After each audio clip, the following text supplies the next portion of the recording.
La nuit, le château respirait autrement. Le jour, il y régnait du bruit, le crissement des bottes sur le sol de pierre, les voix des serviteurs, le cliquetis des armes dans la cour, l'odeur de viande rôtie venant des cuisines et la résine des torches dans les couloirs. Tout cela créait une impression de vie, de mouvement, d'ordre. Mais après que la garde eut cédé la place à la veille nocturne et que la grande salle se fut tue, le château devenait autre. Il semblait se défaire de son masque diurne, et dessous se révélait quelque chose d'ancien, de minéral, d'indifférent. L'humidité suintait à travers les murs. Quelque part, de l'eau goûtait. Les torches dans les couloirs brûlaient plus rares, et les ombres se faisaient plus longues, plus épaisses, plus vivantes. Conrad ne dormait plus depuis 3 nuits. Il était assis près de la fenêtre, non pas celle qui donnait sur la cour intérieure, mais l'étroite, avec vue sur le versant ouest de la colline et la bande sombre de la forêt au-delà. Dehors tombait une pluie fine, presque invisible dans l'obscurité, mais audible, un sifflement discret et monotone sur la pierre de l'appui. Le roi était sans manteau, en simple chemise de lin, et le froid avait déjà gagné ses épaules. Mais il ne bougeait pas. Il regardait la forêt. Fortunate avait dit « La trahison viendra de là où tu ne l'attends pas ». Exactement ainsi. Non pas « Elle peut venir », non pas « J'ai vu dans un signe », mais simplement et fermement, comme s'il parlait du temps qui fait. Conrad n'avait alors rien laissé paraître. Il avait remercié, congédié le devin, et la nuit, il était resté couché à se demander « Qui ?» Hugo de l'aile Est, qui sourit trop souvent. Le vieux Bernard, conseiller de son père, demeuré à la cour par inertie et par habitude. Quelqu'un de la garde. Des serviteurs. Il se surprit à regarder ses propres mains. Au poignet gauche, un bracelet, large, de cuir, avec une boucle de cuivre noircie par le temps. Il est ici nécessaire de s'arrêter, car le bracelet à son poignet nécessite une explication que Conrad ne donnera pas. Pas maintenant. La prise d'otage dans la diplomatie médiévale n'était pas une cruauté dans le sens où nous avons l'habitude de comprendre ce mot. C'était un outil, juridiquement formalisé, reconnu, presque banal. Lorsque 2 souverains concluaient la paix, ils avaient besoin d'une garantie. Pas de papier, le papier brûle, les mots s'oublient, les sceaux sont falsifiés. Il leur fallait un homme, vivant, concret, de préférence, proche de celui que l'on souhaite dissuader de violer le traité. Un fils convenait le mieux. Les garçons étaient envoyés dans des cours étrangères, parfois à 5 ans, parfois à 10, parfois à 12, comme Conrad. Là, ils étaient nourris, instruits, traités avec décence. Ils n'étaient pas enfermés dans des donjons ni affamés, ce serait inconvenant et diplomatiquement maladroit. On leur donnait des chambres, des enseignants, parfois des amis. Tout allait bien. Simplement, ils ne pouvaient pas partir. Les historiens appellent cela « l'honneur de la prise d'otage ». Je trébuche chaque fois sur cet adjectif, parce que le garçon dans le château d'un autre, peu importe à quel point il est repu et savant, savait une chose. Sa vie vaut exactement autant que le mot de son père. Tant que l'accord tient, il est en sécurité. Si le père rompt la paix, ce qui lui arrivera dépend de la colère du duc. Les enfants savaient compter. Ils apprenaient vite à ne pas donner de raison. C'est précisément cela qui cultivait en eux ce que l'on appelait ensuite la retenue, le sang-froid, la capacité à se tenir. En réalité, c'était quelque chose d'autre.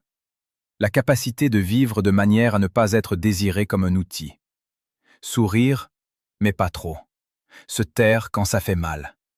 Ne pas avoir besoin de ce qui ne peut être obtenu. On le lui avait mis à 12 ans, quand son père l'avait envoyé comme otage auprès du duc de Reims, en gage de paix entre les 2 terres. Il y avait vécu 4 ans. Le bracelet aurait pu être retiré depuis longtemps. Personne ne l'aurait interdit. Mais Conrad ne l'enlevait pas. Pourquoi? Il n'aurait su l'expliquer lui-même. Peut-être pour se souvenir, peut-être pour ne pas oublier ce que valait le mot « paix ». Il passa le pouce sur la boucle de cuivre. Le coup frappé à la porte fut discret, presque comme une excuse. « Entre », dit Conrad sans se retourner. La porte s'ouvrit sans grincer. Les gonds étaient graissés régulièrement ici. Une femme entra, une lampe à huile dans une main et une petite cruche d'argile dans l'autre. La flamme de la lampe vacilla sous le courant d'air et se redressa.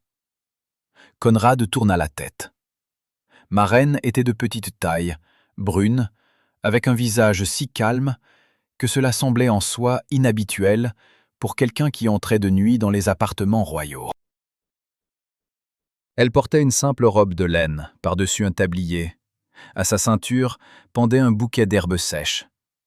La guérisseuse de la cour. Conrad la connaissait de vue, mais son nom ne lui revint qu'à cet instant. « Ma reine, dit-il. Qui t'envoie ? » Personne, sire. Elle posa la lampe au bord de la table et leva la cruche. Je suis venu de moi-même. Les serviteurs disent que vous ne dormez plus depuis plusieurs nuits. C'est plus nocif qu'on ne le pense, pour ceux qui ont l'habitude d'endurer. Conrad plissa légèrement les yeux.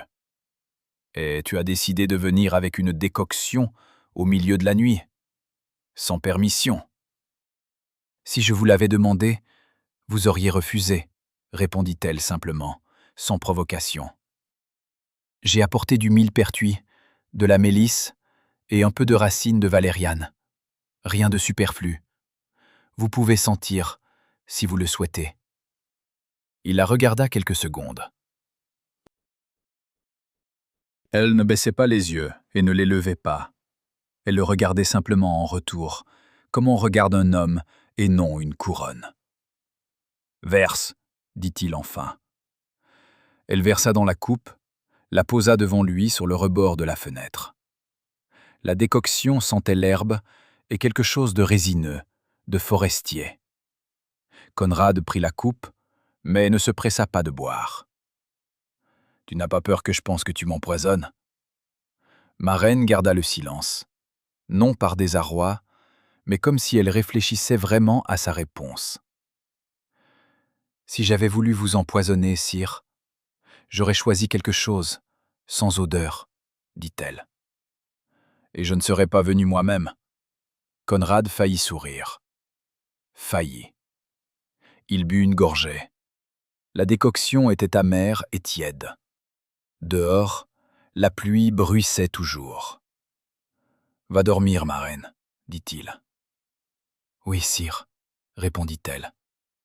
Elle prit la lampe et sortit, aussi silencieusement qu'elle était entrée. Conrad regarda longtemps la porte fermée. Puis, il finit la décoction, se coucha. Et pour la première fois en 3 nuits, s'endormit avant d'avoir eu le temps de recommencer à penser à la trahison. Au matin, il ne put se rappeler s'il avait rêvé de quoi que ce soit. Chapitre 2. Chaque nuit, Conrad était de ces hommes qu'on regarde et on ne comprend pas tout de suite qu'on a un roi devant soi. Non pas qu'il fût insignifiant. Non, il était grand, large d'épaules, avec un visage que la vie avait travaillé avant l'heure. Pommettes saillantes, cernes sombres sous les yeux qui, semblait-il, ne disparaissaient plus depuis plusieurs années, et un regard, gris, attentif, habitué à évaluer la distance jusqu'au danger avant que le danger n'ait eu le temps de se manifester. Cheveux châtains foncés, coupés courts, sans aucun ornement. Des mains de travailleur, avec des cales dues au manche de l'épée, une vieille cicatrice en travers de la paume droite qu'il avait reçue dans sa jeunesse à la cour du duc de Reims, quand il était tombé de cheval et s'était rattrapé sur une pierre tranchante. Il ne portait la couronne qu'au conseil et aux audiences. Le reste du temps, simplement un homme vêtu de façon solide, mais sans excès. Le deuxième soir, ma reine revint. Elle n'expliqua pas pourquoi. Elle frappa simplement, aussi discrètement, et entra avec la même cruche d'argile. Conrad était assis à sa table, penché sur des parchemins contenant des rapports des terres frontalières. La bougie avait fondu presque jusqu'à sa base. Il leva la tête, la regarda et ne dit rien. Il fit seulement un signe de tête vers le bord de la table où se trouvait une coupe vide. Elle versa, posa la coupe, voulut partir. « Attends, dit-il. » Ma reine s'arrêta près de la porte. « Assieds-toi, prononça-t-il. Je ne dors pas seulement parce que je ne peux pas. Je ne dors pas parce que, quand c'est silencieux, je pense trop. » Elle revint, pas vers la table, vers le banc contre le mur, un peu à l'écart. Elle croisa les mains sur ses genoux et attendit. Conrad regardait le parchemin sans le lire. « Tu es à la cour depuis longtemps ?»« 3 ans, sire. L'ancienne guérisseuse m'a prise, Agathe. Elle est morte l'hiver dernier d'une fièvre pulmonaire. Je suis resté. »« D'où es-tu originaire ?»« Du village d'Oresh. C'est à 2 jours de route vers le nord, près de la rivière. » Il leva les yeux. « Un petit village ?»« Petit, acquiesça-t-elle. 20 foyers. La forêt de 3 côtés, de l'autre, la rivière. Au printemps, elle inonde les potagers du bas. » Quelque chose dans sa voix, quand elle en parlait, était très uni. Trop uni. C'est ainsi qu'on parle d'un endroit auquel penser fait mal, mais auquel on s'est habitué. « Ta famille est restée là-bas ?» Une pause. Brève, mais Conrad la remarqua. « Ma mère est morte quand j'avais 10 ans. Mon père, après.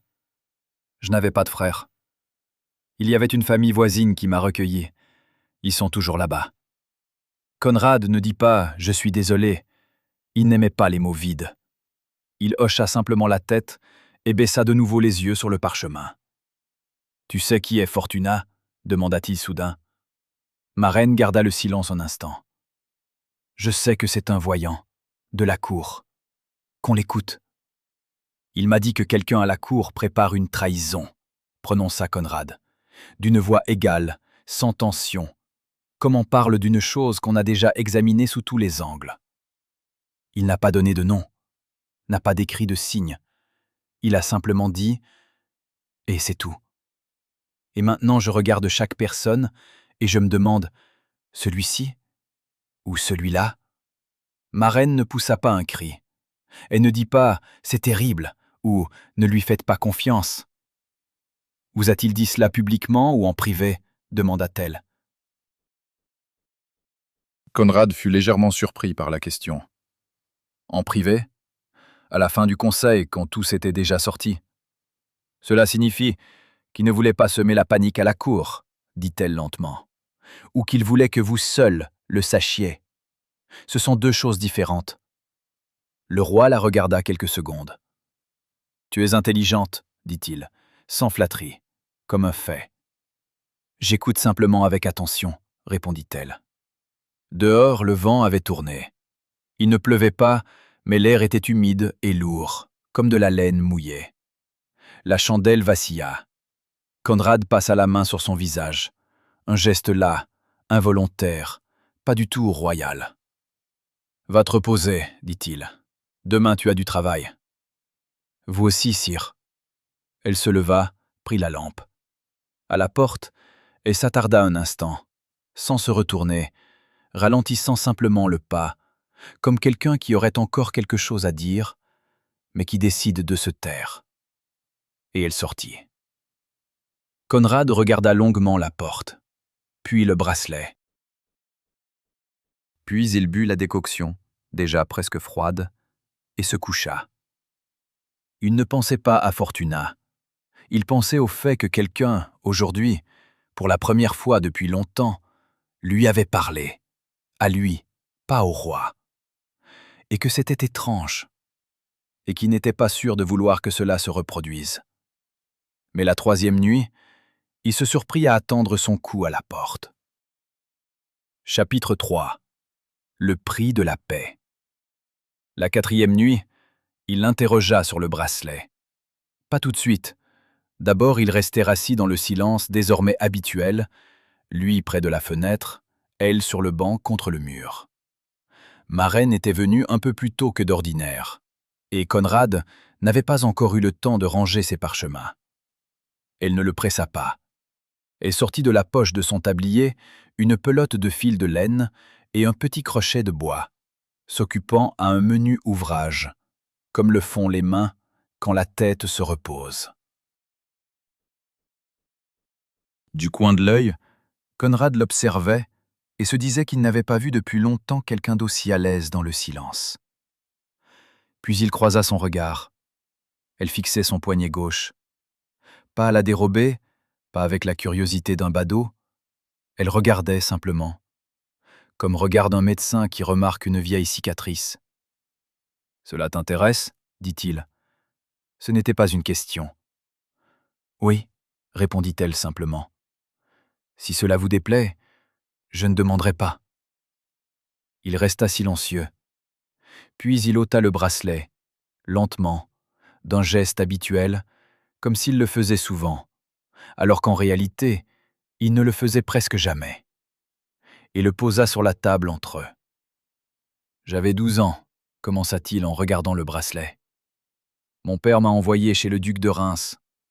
Il s'appelait Guillaume, un homme imposant, bruyant, de ceux qui rient si fort que les serviteurs sursautent, non par peur, mais par surprise. Pas méchant, simplement très grand en tout. » Maren posa son ouvrage. Elle écoutait.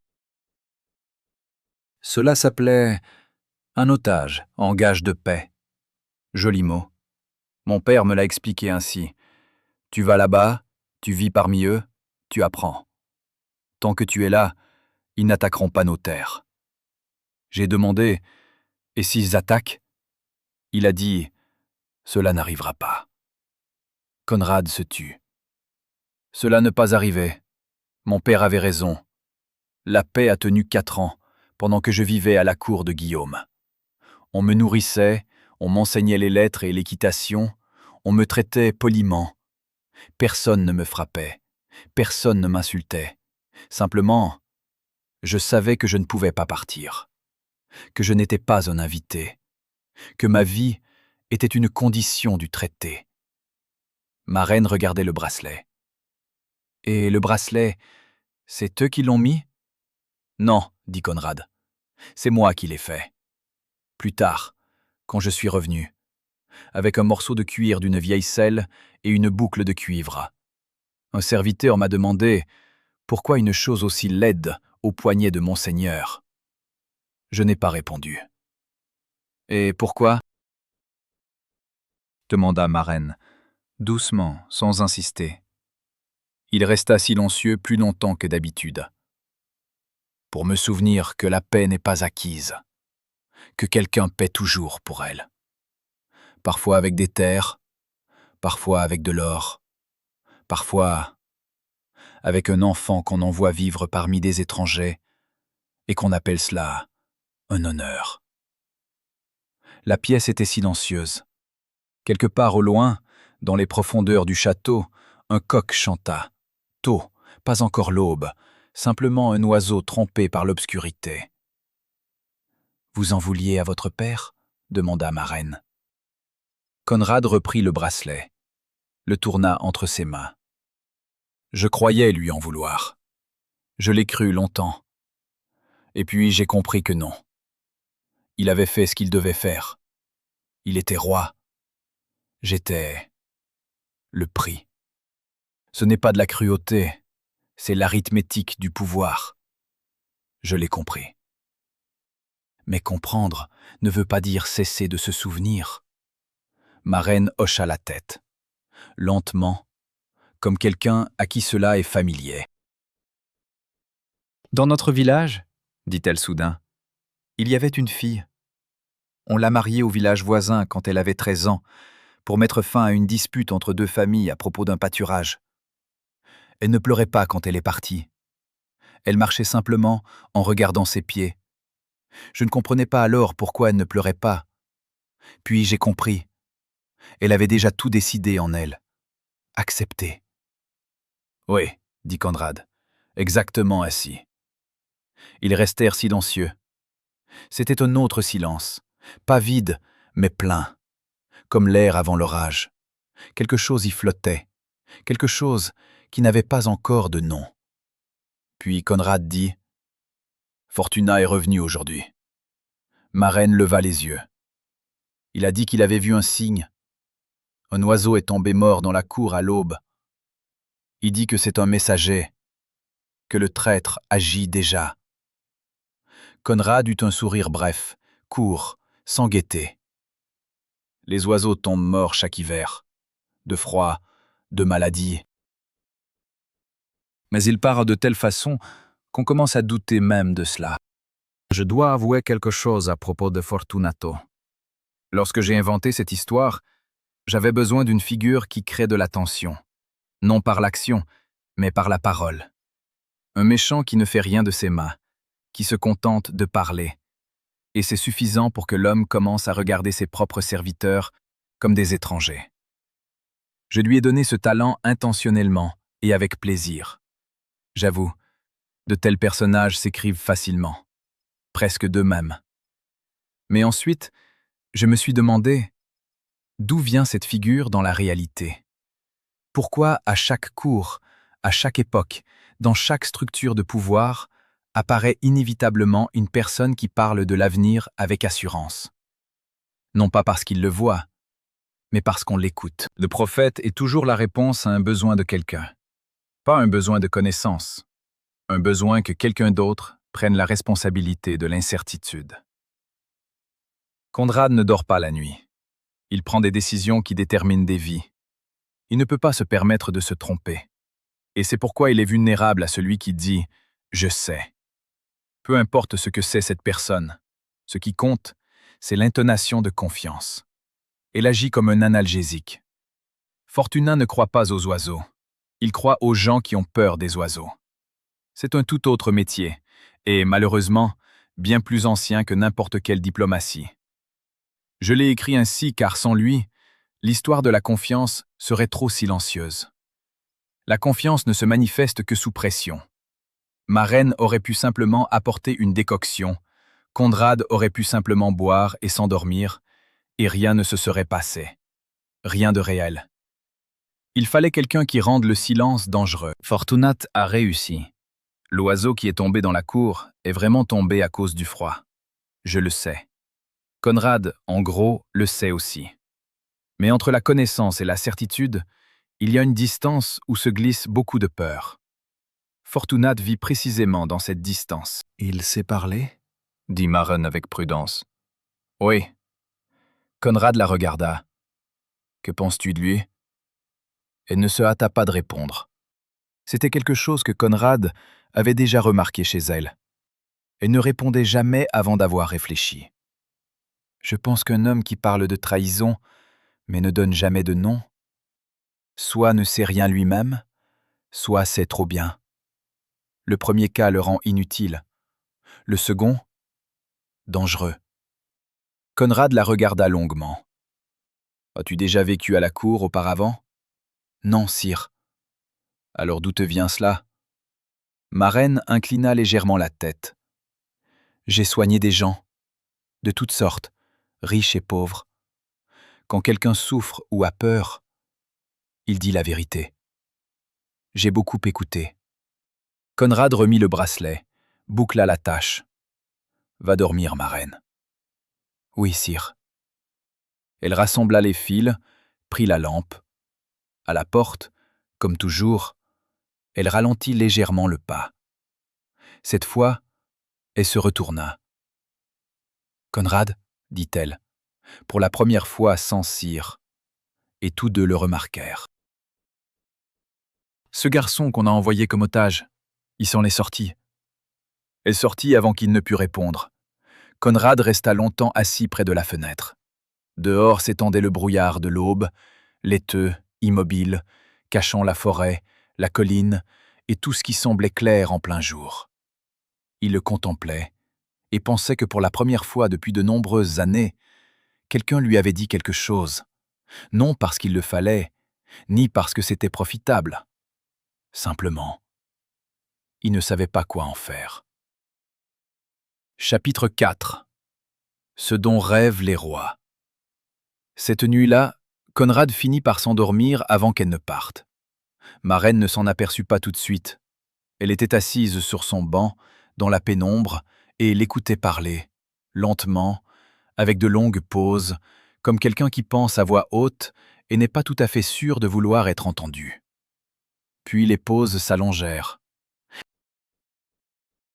Puis elle leva les yeux et vit qu'il était assis à la table, la tête posée sur ses bras, respirant régulièrement. Elle resta assise encore quelques minutes, sans bouger, respirant à peine, craignant de le réveiller. Dehors tombait la neige, la première de l'année, fine et sèche, à peine visible à la lumière de sa lampe. Les flocons collaient à la vitre et fondaient, laissant de fines traces humides. Ma reine se leva très prudemment. Elle décrocha du crochet près de la porte son manteau, épais, doublé de fourrure, et on couvrit ses épaules, s'efforçant de ne pas le toucher. Il ne se réveilla pas. Elle prit la lampe et sortit, refermant la porte sans bruit. Dans le couloir, elle s'arrêta, s'adossa au mur de pierre froide et ferma les yeux. Elle pensait que ce n'était pas bien. Pas dans le sens où c'était interdit. Personne ne lui interdisait rien. Elle venait simplement avec la décoction, s'asseyait simplement, parlait simplement. Mais quelque chose dans ces conversations nocturnes devenait de plus en plus lourd. Pas désagréable, mais précisément lourd, comme peut l'être une chose qu'on porte et qu'on ne veut pas poser. Elle pensait à ses mains sur la table, à la façon dont il avait retiré le bracelet et l'avait posé entre eux, comme quelque chose d'inestimable, mais qu'il était las de porter seul. Ma reine ouvrit les yeux et se dirigea vers sa chambre. Le matin, Fortuna apparut dans la salle de soins. Ma reine était justement en train de trier des racines séchées, les répartissant dans des sachets, les marquant avec des nœuds de tissu. Un travail simple, les mains agissaient d'elles-mêmes, l'esprit était libre. Quand la porte grinça, elle ne se retourna pas, pensant que c'était un serviteur. « On dit que tu vas souvent voir le roi la nuit, » dit une voix. Elle se retourna. Fortuna était de petite taille, maigre, avec un visage difficile à retenir, non parce qu'il était laid, mais parce que quelque chose y changeait constamment.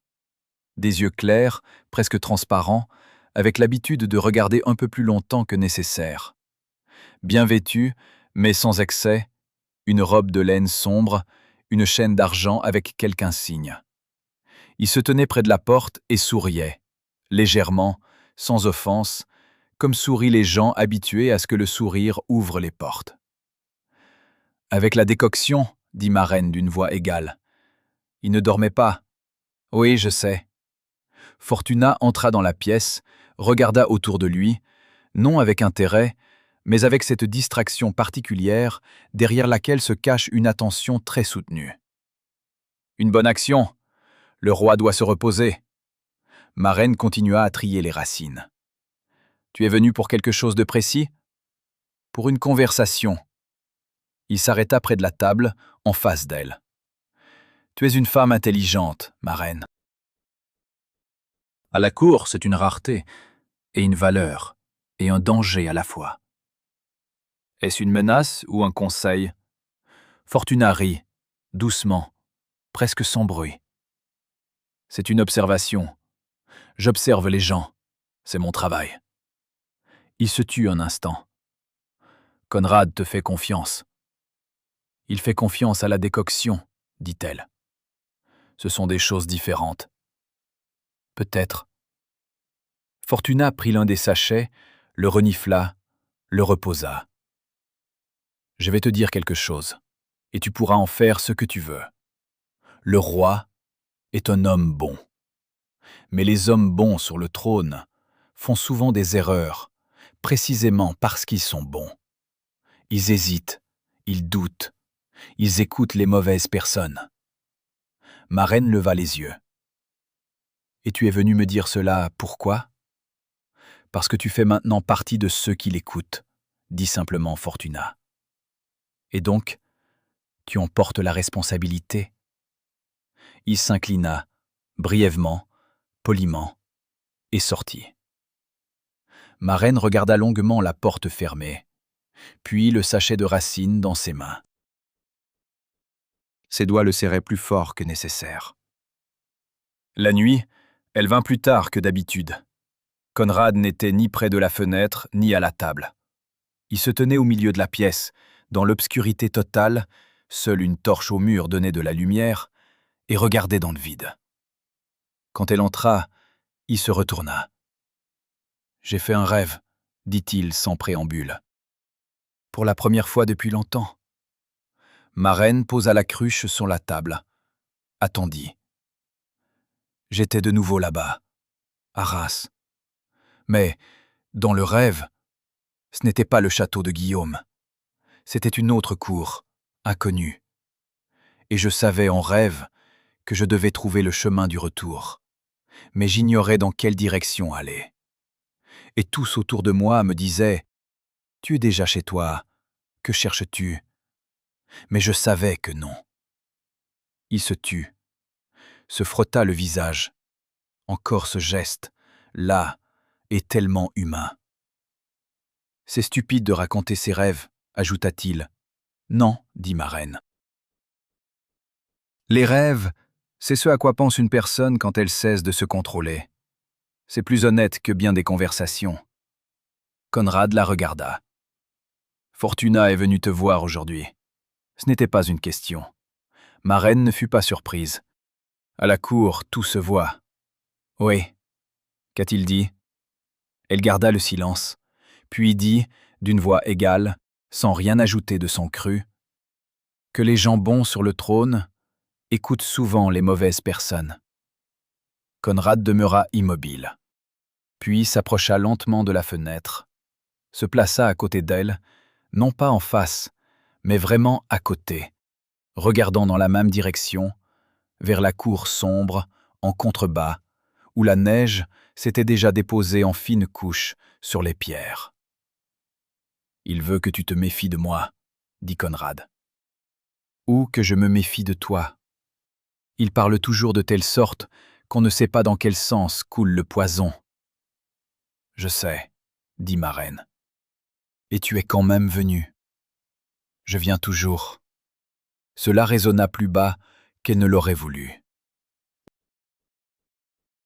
Conrad ne répondit pas. Mais elle sentit qu'il tournait légèrement la tête dans sa direction, puis se détourna de nouveau vers la fenêtre. Ils se tenaient côte à côte et gardaient le silence. La neige derrière la vitre tombait lentement, comme si elle aussi n'était pressée d'aller nulle part. Enfin Conrad dit, doucement, presque pour lui-même, « Ce garçon qu'on a envoyé en otage, tu as dit qu'il s'en était sorti. Mais parfois, il me semble que c'est lui qui s'en est sorti, et que celui qui est revenu est déjà quelqu'un d'autre. Et je ne sais toujours pas si c'est bien ou mal. » Ma reine regardait la neige tomber. « Peut-être que cela signifie simplement que vous avez survécu, » dit-elle enfin. « Et survivre, c'est toujours devenir autre. » Conrad ne répondit rien, mais elle entendit son expiration, lente, profonde, comme celle d'un homme qui avait longtemps retenu quelque chose dans sa poitrine et s'autorisait enfin à le lâcher. Cette nuit-là, elle ne partit que lorsqu'il se fut couché. Et ce ne fut que lorsque ses pas se furent tus derrière la porte qu'elle s'adossa au mur du couloir et comprit que son propre cœur battait un peu plus vite qu'il n'aurait dû. Elle ne voulut pas y penser. Pour l'instant, elle ne voulut pas. Chapitre 5. Le village qui n'existe plus. L'odeur du sang et de la pierre froide la ramenait toujours là-bas. Ma reine se tenait dans la salle de soins et bandait la main d'un palefrenier, Celui-ci avait glissé dans la cour verglacée, était tombé, s'était déchiré la paume sur des gravats. La blessure n'était pas grave. Le palefrenier grimaçait, plus d'embarras que de douleur, marmonnait quelque chose à propos d'inattention. Marraine écoutait d'une oreille distraite, travaillait de ses mains, chiffon propre, décoction de millefeuilles, bandages serrés, et se retrouva soudain de nouveau là-bas, dans le village d'Orèche, cet hiver où elle avait 13 ans. Son père gisait sur une paillasse contre le mur et respirait, rarement, avec un râle. Elle était assise à côté, tenait sa main, grande, rugueuse, sentant la terre et le cuir. Derrière le mur hurlait le vent. L'âtre était presque éteint, les braises luisaient à peine. Elle savait qu'il fallait se lever et remettre du bois, mais elle ne pouvait pas. Elle craignait que si elle lâchait sa main, quelque chose ne se rompe avant l'heure. La voisine Agnès vint vers le soir, regarda le père, puis Marraine, dit doucement « Va, mon enfant, rallume le feu, il a froid. » Marraine se leva, remit du bois, le feu prit, et se retourna. Son père ne respirait déjà plus. « C'est fait, » dit Marraine au palefrenier, d'une voix égale, sans tremblement. « Ne pas mouiller pendant 3 jours, puis reviens, je changerai le bandage. » Le palefrenier la remercia et sortit. Marraine se lava les mains dans une bassine d'eau, l'eau était glacée, et regarda longuement ses doigts. Je veux dire quelque chose sur Marraine. Pas sur ce qu'elle fait dans cette histoire, c'est évident, mais sur la façon dont elle y est arrivée. Quand on écrit un texte avec un roi au centre, le personnage féminin est presque toujours attiré par l'une des formes toutes faites: mère, conseillère, amante, menace. Ces formes existent non pas parce que les auteurs sont paresseux, mais parce que c'est ainsi que le pouvoir, qui a tenu les chroniques, voyait les femmes. Marraine n'est aucune d'elles. Elle est venue avec une potion. Elle fait partie de ces personnes qui savent perdre, non pas dans le sens de se résigner, mais dans le sens de continuer après. Une mère à 10 ans, un père à 13, un village dont on s'en va en sachant qu'il n'y aura pas de véritable retour. Chaque fois, elle a perdu, et chaque fois, elle a trouvé quelque chose à faire de ses mains. Conrad porte un bracelet pour ne pas oublier. Marraine ne porte rien, et se souvient de tout. Sa façon à lui, c'est de retenir. La sienne, c'est de lâcher prise, sans perdre. Ce sont 2 façons de survivre. Et c'est précisément pour cela qu'à côté d'une personne qui a désappris à avoir besoin, il fallait une telle personne, et non une autre. Je n'ai pas inventé sa force, je n'ai simplement pas choisi de la cacher. Agnès lui avait dit ensuite « Tu as des mains qui guérissent. C'est rare. Ne les gaspille pas au potager. » Marraine n'avait pas compris alors ce que cela signifiait. Elle avait compris plus tard, quand Agnès lui avait enseigné les plantes, les décoctions, comment palper la fièvre, comment distinguer la douleur véritable de celle née de la peur. Ce n'était pas un métier, c'était une autre vie, offerte en échange de celle qui s'était achevée cette nuit d'hiver. Elle l'avait acceptée. Le soir, un serviteur royal vint la chercher. C'était la première fois. Auparavant, elle venait d'elle-même, la nuit, de son propre chef. Mais là, un jeune homme en livrée, légèrement embarrassé, annonça avec une révérence que le souverain la priait de venir. Pas la nuit, maintenant, avant le souper. Marraine haussa les sourcils, mais ne dit rien. Elle ôta son tablier, rajusta sa robe et partit. Conrad se trouvait dans la petite salle, ni dans la salle du trône, ni dans la grande où se tenaient les conseils, mais dans une pièce modeste, au plafond bas et aux 2 fenêtres étroites donnant à l'est. Il y avait là une longue table, quelques bancs, au mur, une carte où étaient tracées à l'encre les frontières et les routes. Il se tenait devant la carte quand elle entra et se retourna. À la lumière du jour, il paraissait différent. Ni pire ni meilleur, simplement différent, plus net. La fatigue sur son visage était plus visible, mais autre chose aussi, une concentration, cette vigilance habituelle avec laquelle vivent les gens portant une responsabilité constante. « Assieds-toi », dit-il. Pas rudement, simplement brièvement, comme on parle à quelqu'un avec qui l'on n'a pas besoin de gaspiller des mots en politesse. Elle s'assit, il resta debout. « Fortuna a prononcé un nom aujourd'hui au conseil », dit Conrad. Ma reine leva les yeux. « Bernard », prononça-t-il. « Le vieux conseiller. » Fortuna a dit l'avoir vu avec un homme des terres frontalières, de celles qui bordent le duché d'Ostmark. Prétendument la nuit, dans l'écurie. Prétendument, il y aurait eu une conversation. Vous le croyez? Je ne sais pas. Conrad s'éloigna de la carte, s'assit en face d'elle. Bernard servait déjà mon père.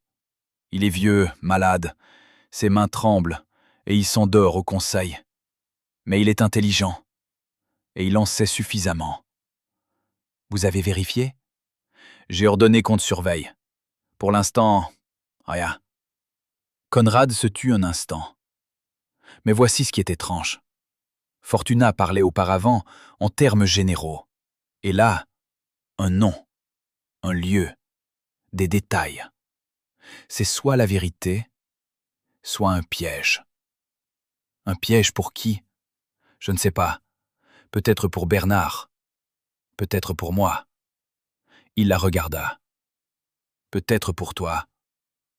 Ma reine ne détourna pas le regard. Pourquoi pour moi? Parce que si je commence à soupçonner tout le monde, tôt ou tard, le soupçon atteindra aussi ceux qui viennent me voir la nuit. Il dit cela d'un ton égal, sans sous-entendu. Je ne dis pas que je te soupçonne, je dis que Fortuna peut utiliser cela. Peut-être l'utilise-t-il déjà. Ma reine croisa les mains sur la table. Alors je devrais cesser de venir. Conrad regardait ses mains, longuement. Puis il dit, pas immédiatement, comme quelqu'un qui pèse chaque mot, « Je n'ai pas dit cela. Mais ce serait raisonnable. » Oui, acquiesça-t-il. Ce le serait. Ils se turent. Dehors, le soleil se couchait, hivernal, pâle, presque sans chaleur. Il teintait la pierre des murs d'une froide couleur rosée. « Parle-moi de ton père, » dit soudain Conrad. Ma reine fut légèrement surprise, pas extérieurement, mais intérieurement, quelque chose tressaillit. Du village, elle avait déjà parlé, mais de son père, presque rien. Il parlait peu, commença-t-elle lentement. Mais quand il parlait, toujours la vérité. Il se levait avant l'aube, rentrait après la nuit tombée. Ses mains étaient telles qu'il semblait pouvoir retenir n'importe quoi. Mais il n'a pas pu retenir.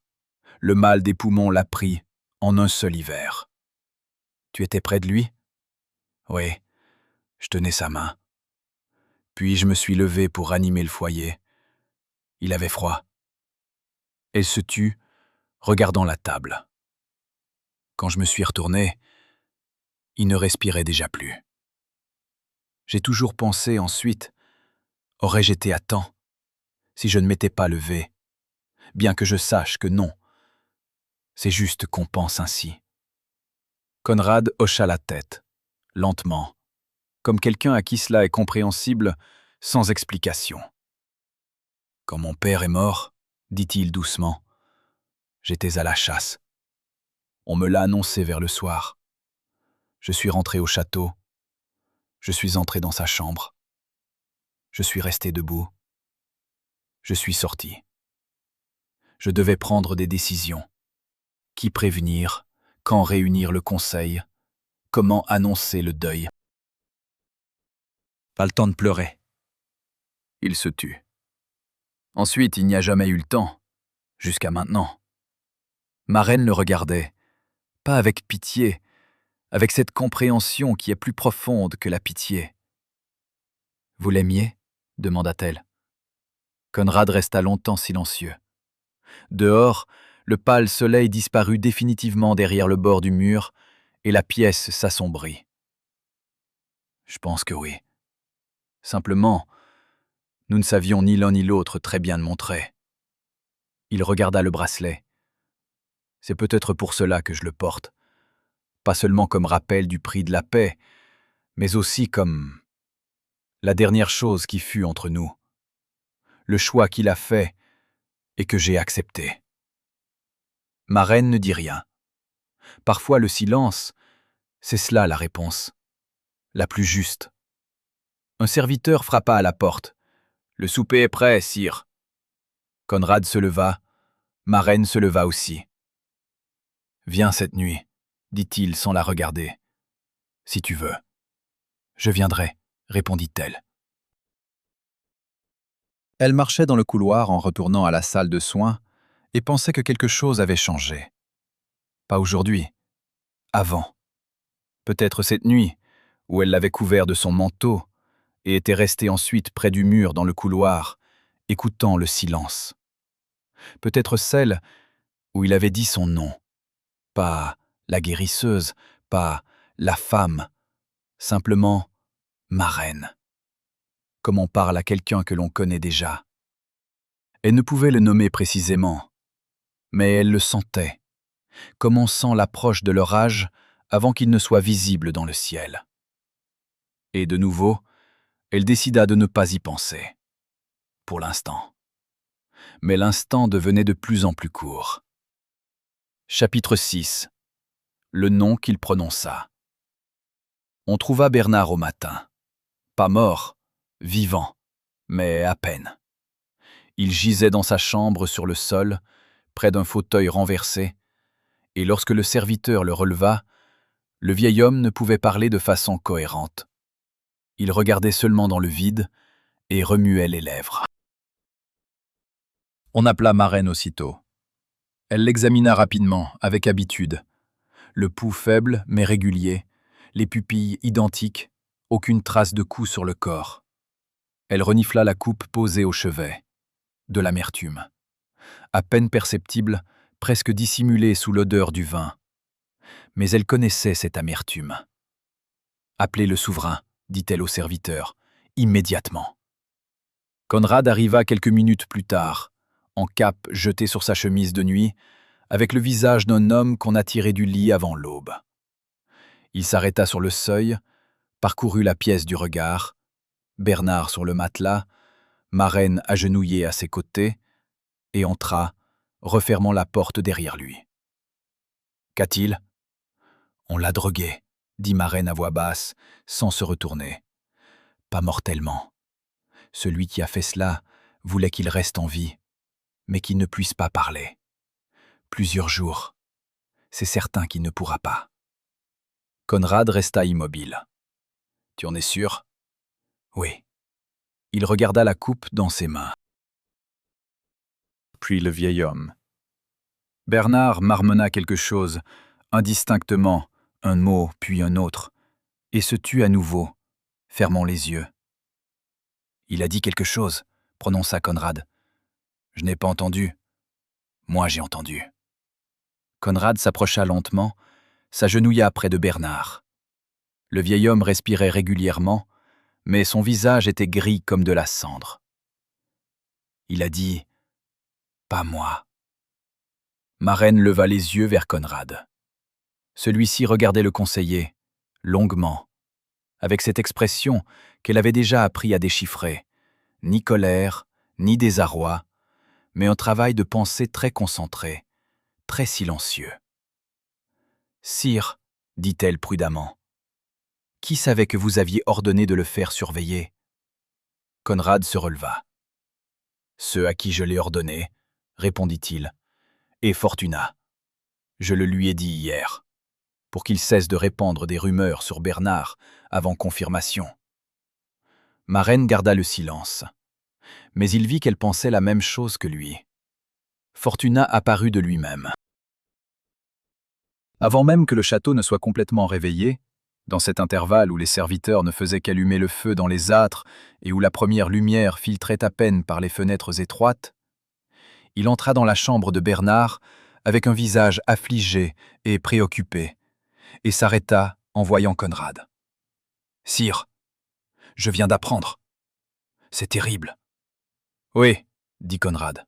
« Terrible. » Il regardait Fortuna, calmement, sans hostilité, sans chaleur, comme on regarde un objet qu'on étudie. Fortuna le sentit. Ma reine vit comment il changea légèrement de posture, comment son regard glissa vers elle et revint au roi. « Je vous avais prévenu, » dit Fortuna. « Le traître agit. Maintenant il efface ses traces. Il élimine ceux qui pourraient le dénoncer. »« Bernard est vivant, » prononça Conrad. « Pour l'instant. » Le mot tomba dans le silence de la pièce comme une pierre dans l'eau. Ma reine serra la coupe dans ses mains plus fort. « Fortuna, » dit Conrad, lentement, très posément. Qui, à part moi, savait que Bernard était surveillé? Le voyant ne s'y a pas. Vous me posez cette question? Je la pose à tous ceux qui savaient. Tu es l'un d'eux. La pause entre eux était tendue comme une corde d'arc. Sire, je vous sers avec loyauté, dit enfin Fortuna, et quelque chose de blessé, de discret, apparut dans sa voix. Je comprends que le soupçon soit une maladie qui frappe tout autour, mais le diriger contre moi, c'est injuste. Peut-être, dit Conrad. Va, nous parlerons plus tard. Fortuna s'inclina et sortit. Conrad regarda longuement la porte fermée. Cette nuit-là, elle vint plus tard que d'habitude. Conrad ne demanda pas pourquoi. Il était assis près de la fenêtre, et quand elle entra, il se contenta d'un signe de tête. Elle versa la décoction, posa la coupe. Il ne la prit pas tout de suite. Il regardait par la fenêtre, la cour sombre où les torches brûlaient plus vivement que d'ordinaire. On avait doublé la garde après l'incident du matin. « Tu penses que c'est lui ?» dit ma reine. Ce n'était pas une question. « Je pense que je n'ai pas de preuves, » répondit Conrad. « Je pense qu'il est intelligent, et qu'un homme intelligent ne laisse jamais de preuves avant le moment venu. » Ma reine s'assit sur son banc, garda le silence un instant. « Il y a quelque chose que je veux vous dire. Je ne l'ai pas dit plus tôt parce que je n'étais pas sûr que ce soit important. » Conrad tourna la tête. « Quand Fortuna est venue me voir dans la salle de soins, commença-t-elle, il a dit que les hommes bons sur le trône écoutent les mauvaises personnes. J'ai pensé alors qu'il me mettait en garde, ou qu'il me testait. Mais maintenant, je pense à autre chose. Il me parlait comme on parle à quelqu'un qu'on veut utiliser. Pas intimider, utiliser précisément. Instiller une pensée nécessaire et attendre qu'elle germe. » Conrad resta silencieux. « Il voulait que je commence à douter du bien-fondé de mes visites chez vous, » continua ma reine. « Ou que vous commenciez à en douter, l'un ou l'autre, ou peut-être les deux. » Pourquoi ferait-il cela? Parce que tant que nous parlons la nuit, vous réfléchissez, pas seulement à la trahison, pas seulement à Fortuna. Vous pensez à voix haute, et cela vous rend, et cherchez le mot, plus clair. Pour vous-même, et il a besoin que vous soyez dans le brouillard. Conrad la regarda longuement. « Tu parles comme quelqu'un qui comprend comment fonctionne le pouvoir. »« Je parle comme quelqu'un qui comprend comment fonctionne la peur, » corrigea-t-elle. « C'est la même chose, sauf que j'ai vu davantage la peur. » Il se leva, fit quelques pas dans la pièce, lentement, sans nervosité, simplement comme un homme qui a besoin de mouvement pour penser. Il s'arrêta devant la carte au mur, passa le doigt sur la ligne de la frontière avec l'Ostmark. Si c'est Fortuna, alors la trahison existe vraiment, mais pas celle dont il parlait. Lui-même est la trahison. Conrad retira sa main de la carte. Mais je ne peux pas le toucher sans preuve. Si je me trompe, c'est la fin. Pas la mienne, la fin de la confiance que les gens nourrissent encore envers cette cour. Ma reine me regardait. Il se tenait près de la carte, à la lumière d'une torche. Grand, avec des cernes sous les yeux, un bracelet au poignet. Pas un roi en cet instant. Un homme qui porte trop de choses et qui a l'habitude de les porter seul. « Conrad, dit-elle, sans cire, comme cela lui était déjà arrivé plusieurs fois. Vous ne vous trompez pas sur les gens autant que vous le croyez. Vous avez simplement pris l'habitude de ne pas vous faire confiance. Ce sont deux choses différentes. » Il se retourna, la regarda, longuement, avec une expression nouvelle qu'elle n'avait encore jamais vue. Pas de la gratitude, pas de la surprise. Quelque chose de plus silencieux et de plus profond. « Comment le sais-tu » demanda-t-il enfin, à voix basse, presque pour lui-même. « Parce qu'un homme qui ne se fait pas confiance ne porte pas pendant des années un bracelet fait d'un morceau de vieille selle, dit-elle. Cela s'appelle la fidélité, à soi-même, à sa mémoire, à sa valeur. » Conrad ne répondit rien, mais elle vit ses épaules s'abaisser légèrement, très peu, presque imperceptiblement, comme si quelque chose de lourd s'était déplacé. Il s'approcha de la fenêtre, se plaça à côté d'elle, comme il avait pris l'habitude de se tenir, pas en face, mais à côté, épaule contre épaule, regardant dans la même direction. La cour en contrebas était silencieuse. Les torches brûlaient régulièrement. La neige tombée dans la journée reposait intacte le long des murs. « Si demain je trouve ce dont j'ai besoin, dit-il doucement, tout changera. La cour, les conseillers, les gens autour. Peut-être le danger.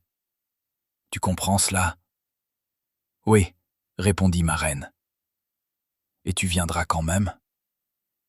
Elle le regarda, de côté, son profil à la lumière de la torche. Les pommettes saillantes, les cernes sous les yeux, la cicatrice sur le bras droit qui reposait maintenant sur le rebord de la fenêtre tout près de sa main à elle. « Je l'ai déjà dit une fois, » répondit-elle. « Je viens toujours. » Conrad baissa la tête. Ses doigts se déplacèrent légèrement sur la pierre du rebord, très peu, à peine perceptiblement, et couvrirent sa main. Pas fermement, simplement la couvrir.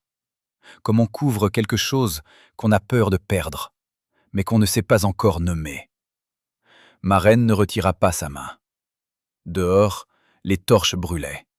La neige reposait intacte. Et dans ce silence, dans ce petit geste qui ne signifiait rien pour un regard étranger, quelque chose entre eux reçut enfin son nom, bien qu'aucun d'eux ne l'ait prononcé à voix haute. Chapitre 7. L'homme qui a peur de se tromper. La preuve fut trouvée le lendemain, et elle vint de là où Conrad ne l'attendait pas. Bernard se mit à parler vers midi, faiblement, avec difficulté, mais distinctement.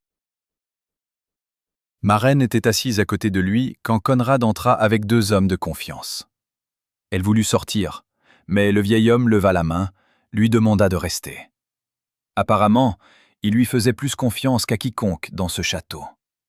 Peut-être parce qu'elle était la seule à avoir passé cette nuit avec lui, changeant les linges sur son front et surveillant sa respiration. Bernard parlait lentement. Il raconta que 3 semaines auparavant, Fortuna était venue le voir de lui-même, pas avec une prophétie, pas avec des paroles nébuleuses, mais avec une proposition, concrète, froide, comme l'eau d'hiver. Il proposait à Bernard de témoigner devant le conseil que le roi perdait la raison, que l'insomnie et la méfiance étaient des signes de trouble mental, que le trône avait besoin d'un conseil de régence qui dirigerait l'État d'une main ferme. En échange, des terres, la sécurité, la tranquillité pour ses vieux jours. Bernard avait refusé. Quelques jours plus tard, il commença à ressentir d'étranges douleurs. D'abord des maux de tête, puis une faiblesse générale. Il ne fit pas immédiatement le lien avec Fortuna, et quand il le fit, il était trop tard pour parler. « Pourquoi n'êtes-vous pas venu me voir » demanda Conrad doucement. Le vieil homme regarda longuement le plafond. « Parce que je n'étais pas sûr que vous me croiriez, sire. Fortuna sait parler des gens de telle façon qu'ils commencent eux-mêmes à douter d'eux. Je ne savais pas. Peut-être me regardiez-vous déjà avec ses yeux. » Conrad ne dit rien. Il posa simplement sa main sur l'épaule du vieil homme, brièvement, fermement, et se leva. Fortuna fut arrêtée discrètement. Sans cri, sans scène dans la grande salle. 2 gardes, une pièce fermée, une porte verrouillée. Conrad ordonna que tout se passe rapidement et sans publicité. Non par miséricorde, mais par compréhension. Plus un tel homme tombe silencieusement, moins il a le temps de faire de dégâts en chemin. Lors de l'interrogatoire, Fortuna n'avoua pas immédiatement. Il parlait avec éloquence, de manière convaincante, tournait les mots de telle sorte qu'à un moment donné, il semblait qu'il allait prouver son innocence. Mais Conrad écoutait en silence, ne l'interrompait pas, ne se mettait pas en colère, regardait simplement, de ses yeux gris et attentifs, d'un homme habitué à évaluer la distance du danger avant qu'il ne se manifeste. À la fin, Fortuna se tut. Et ce silence en dit plus que tous ces mots. Conrad sortit de la pièce, referma la porte, s'arrêta dans le couloir, s'adossa au mur, comme, sans le savoir, Marraine l'avait fait plusieurs nuits de suite dans ce même couloir. Ferma les yeux quelques secondes, expira, puis se redressa et continua son chemin. Elle l'attendait dans la petite salle. Pas parce qu'il l'avait appelée, elle était simplement venue. Elle avait apporté une décoction dans la même cruche d'argile, l'avait posée sur la table. Elle était assise près de la fenêtre, regardant la cour, où fondait la dernière neige. L'eau goûtait des toits, des flaques sur la pierre capturaient un morceau de ciel bleu d'hiver. Conrad entra, la vit, et quelque chose dans son visage changea légèrement. Pas immédiatement, pas brusquement. Simplement, la tension qui vivait en lui tout ce temps, au coin de sa bouche, dans le pli entre ses sourcils, dans la façon dont il tenait ses épaules, se relâcha un peu. Comme une corde dont on a retiré un poids superflu. Il s'assit en face d'elle, prit la coupe, but une gorgée, resta silencieux. « Tout est fini, dit-il enfin. « Je sais, répondit Marraine. Les serviteurs en parlent déjà. Les serviteurs parlent toujours avant que j'aie le temps de faire quoi que ce soit. » Il y avait quelque chose dans sa voix qu'elle n'avait jamais entendu auparavant. Une légèreté. Pas de la gaieté, pas du triomphe, simplement de la légèreté, comme la première inspiration après avoir longtemps retenu son souffle. Elle le regardait, son visage à la lumière du jour, les pommettes saillantes, les cernes sous les yeux, qui n'avaient pas disparu et ne disparaîtraient pas pour une seule affaire réglée.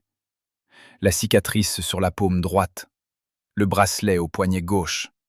« Comment allez-vous » demanda-t-elle. Il leva les yeux, la regarda, longuement, gravement. « Je ne sais pas, dit-il honnêtement. J'attendais cela, que je trouve la trahison, que je m'en occupe, et que cela devienne plus facile. C'est devenu plus facile. Mais il reste quelque chose d'autre. Quelque chose dont je ne sais que faire. » Marraine attendit. « J'ai l'habitude de vivre seul, » prononça Conrad lentement. « Pas dans le sens sans personne. Il y a toujours beaucoup de gens autour, mais seul, à l'intérieur. Tout décider moi-même. tout porter moi-même. Pas parce que c'est juste, mais parce que ça a toujours été ainsi. Depuis mes 12 ans, depuis le jour où mon père m'a envoyé à Reims. Là-bas, j'ai appris à ne pas montrer, à ne pas demander, à ne pas avoir besoin. Il se tut. Et puis est venue une femme avec une cruche d'argile, et elle est restée pour parler. Ma reine baissa légèrement les yeux. Ses doigts se crispèrent sur le bord de la table. « Conrad, dit-elle doucement. Je sais que je parle au mauvais moment, continua-t-il. Je sais qu'entre nous, il y a la couronne et le rang et tout le reste que les gens considèrent important. Je ne te demande pas d'oublier cela. Je veux simplement dire à voix haute ce que, je pense, nous savons tous les deux, depuis longtemps. » Elle leva les yeux. Il la regardait droit, sans détour, sans ornement. Comme regarde un homme qui a l'habitude de ne pas montrer, mais qui a décidé de montrer quand même. « Tu n'es pas tombée amoureuse du roi, dit-il. Je l'ai vu depuis le début. Tu ne me regardes pas comme on regarde une couronne, et je ne sais pas comment te remercier pour cela, parce que je ne me souviens pas de la dernière fois où quelqu'un m'a regardé autrement. Dans la pièce, c'était silencieux. Quelque part dans la cour, du métal tinta. Le forgeron travaillait déjà, la journée suivait son cours. La vie ne s'arrêtait pour les conversations de personne. Ma reine ne parla pas tout de suite. Quand elle parla, lentement, comme quelqu'un qui dit une chose qu'il n'a pas osé prononcer à voix haute depuis longtemps, « Je venais avec la décoction, parce qu'il ne pouvait pas dormir, dit-elle. Je restais pour parler, parce qu'il voulait écouter. Et puis j'ai compris que je venais non plus parce qu'il le fallait, et non plus parce que le devoir le commandait. J'ai compris que j'en avais moi-même besoin. » Elle le regarda. Pas la couronne, pas le château. L'homme qui a peur de se tromper. Qui porte un bracelet fait d'un morceau de vieille selle parce qu'il ne sait pas oublier. Qui s'endort à sa table et ne sait pas que quelqu'un l'a couvert d'un manteau. Conrad la regardait. « Tu m'as couvert d'un manteau. »« Oui. Je ne le savais pas. Je savais que vous ne le saviez pas. » Il resta silencieux quelques secondes, puis tendit lentement la main à travers la table, comme cette nuit près de la fenêtre, sans hâte, sans mots superflus. Posa simplement sa paume sur sa main. La cicatrice sur sa paume se posa en travers de ses doigts. Ma reine ne retira pas sa main. Elle regardait leurs mains sur la table, la sienne grande, avec des callosités et une cicatrice, la sienne plus petite, avec l'odeur incrustée des herbes, et pensait qu'elle n'avait jamais imaginé qu'elle se retrouverait ici, dans le château, dans la petite salle, avec la lumière du jour sur la pierre des murs et le bruit du forgeron dans la cour, avec la main du roi sur sa main. Mais la voilà ici. Et maintenant ? Demanda-t-elle doucement. Pas avec inquiétude, simplement, honnêtement. Conrad réfléchit, vraiment réfléchit, pas vite, pas pour une belle réponse. Maintenant, honnêtement, dit-il finalement, un jour à la fois, sans promesse que je ne peux pas tenir, et sans silence sur ce qui est important. Il serra légèrement sa main. Je ne sais pas parler joliment. Je sais tenir parole. C'est tout ce que j'ai. C'est suffisant, dit ma reine. Le soir, quand le château se calmait et que les serviteurs distribuaient les dernières torches dans les couloirs, Conrad se tenait à la fenêtre de sa chambre. Il regardait le versant ouest de la colline, là où il avait regardé cette première nuit.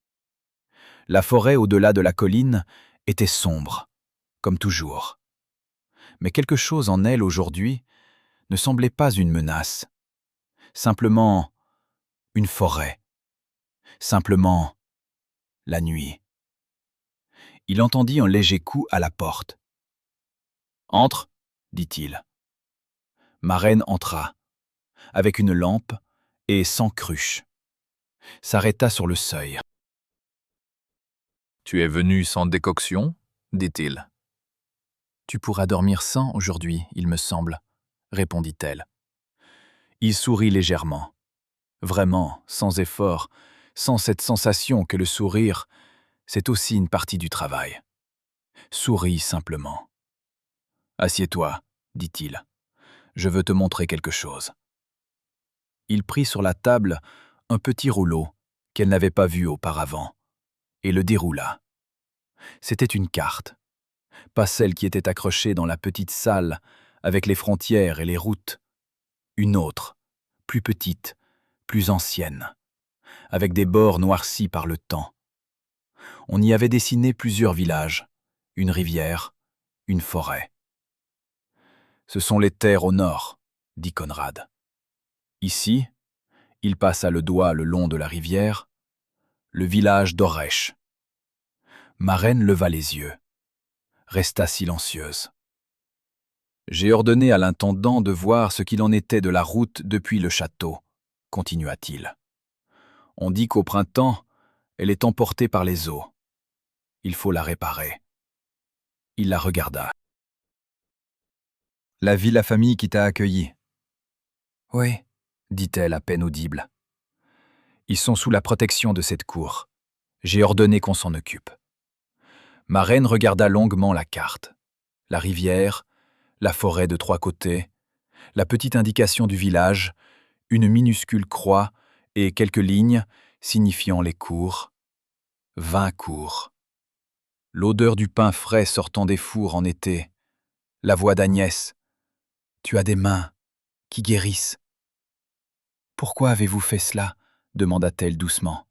« Parce que tu m'as parlé d'eux, » répondit Conrad simplement. « Les gens qui sont importants pour toi sont importants pour moi. » Elle leva les yeux. Elle le regardait, son visage à la lumière de sa lampe, la fatigue qui n'avait pas disparu, mais qui était devenue différente.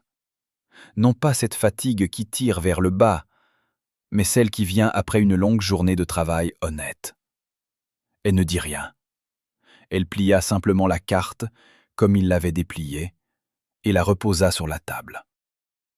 Puis elle posa la lampe. Et s'assit, non pas sur le banc contre le mur, comme toujours, mais à côté de lui, près de la fenêtre, tout près. Conrad ne la regardait pas.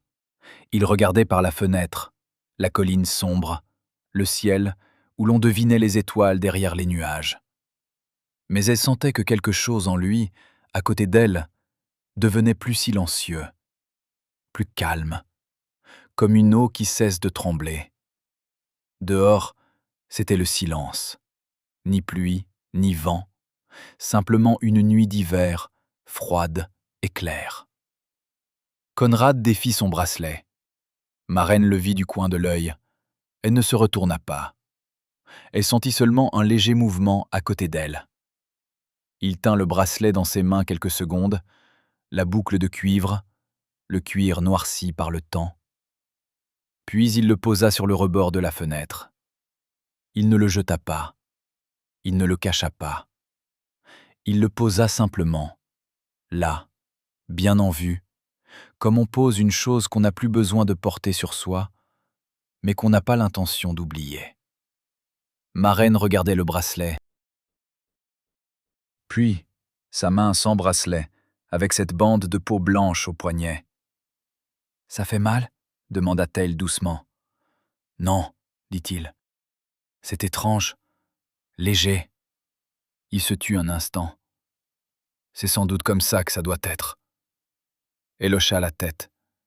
Ils restèrent assis près de la fenêtre longtemps encore, jusqu'à ce que les dernières torches s'éteignent dans la cour et que le château sombre dans ce silence nocturne profond où tout semble à la fois très lointain et très proche. Ils parlaient de choses insignifiantes, de ce que serait le mois de mars, du fait que Bernard, semblait-il, irait mieux au printemps, qu'il fallait réparer la route vers les villages du nord avant la saison des boues. Des mots simples, des choses ordinaires. Mais dessous, ce qui avait déjà un nom, même si personne ne le prononçait encore à voix haute. Peut-être parce que certaines choses ne vivent pas dans les mots, mais dans la façon dont quelqu'un reste assis à côté de vous, près de la fenêtre, et ne s'en va pas. Dans la façon dont il ne me regarde pas ailleurs, mais vous regarde. Tranquillement, sans exigence, il regarde simplement. Dans la façon dont le bracelet repose sur le rebord de la fenêtre, et personne n'y touche, et c'est juste. Quand ma reine se leva enfin pour partir, Conrad ne la retint pas. Il dit seulement, à voix basse, dans son dos, « Viens demain dans la journée. Pas avec une décoction, juste comme ça. » Elle s'arrêta près de la porte. Elle ne se retourna pas, mais il vit qu'elle levait légèrement la tête. « Je viendrai, » dit-elle. Et elle sortit. Conrad resta longtemps assis près de la fenêtre. Le bracelet reposait à côté de lui sur la pierre du rebord. Derrière la colline, quelque part au loin, le jour commençait à poindre. À peine, tout au bord du ciel, une fine bande bleue au-dessus de la forêt noire. Il regardait cette lumière et pensait qu'il n'avait pas attendu le matin depuis longtemps. Et maintenant, il l'attendait. On me demande souvent d'où viennent les histoires. Je réponds généralement quelque chose d'évasif, de l'air, d'une phrase au hasard, d'une personne que j'ai vue un jour à la fenêtre d'un train. C'est vrai, mais ce n'est pas tout. Cette histoire a commencé avec une question que je n'ai pas pu formuler pendant longtemps. Comment une personne apprend à ne plus avoir besoin, et peut-on inverser cela? Pas guérir, pas corriger, juste inverser, une fois, à un endroit précis. Conrad est devenu ce qu'il est devenu parce que je connais des gens comme ça. Peut-être que vous en connaissez aussi. Ceux qui, à 12 ans, ont compris, demander, c'est donner du pouvoir sur soi-même. Et depuis, ils ne demandent plus. Ils se débrouillent. Ils tiennent. Ils portent un morceau de cuir au poignet au lieu de s'asseoir un jour et de pleurer sur ce qui ne peut plus être récupéré. J'ai écrit ma reine non pas comme un contrepoids et non pas comme un salut, juste comme une personne qui n'avait rien besoin de lui prendre. Parfois, c'est suffisant. Parfois, c'est justement cela qui change tout. Le bracelet est posé sur le rebord de la fenêtre. Je n'ai pas voulu l'enlever de la fin, qu'il reste là. Certaines choses ne doivent pas être cachées pour être laissées partir. Je ne sais pas ce qui va se passer avec Conrad et ma reine ensuite. Ce n'est pas une esquive, je ne sais vraiment pas. L'histoire s'est terminée là où ils ont enfin cessé d'être seuls. Ce qui se passe après, c'est une autre histoire. Peut-être que je l'écrirai, peut-être que non. Mais le matin qui l'attend, il viendra. Ça, je le sais avec certitude.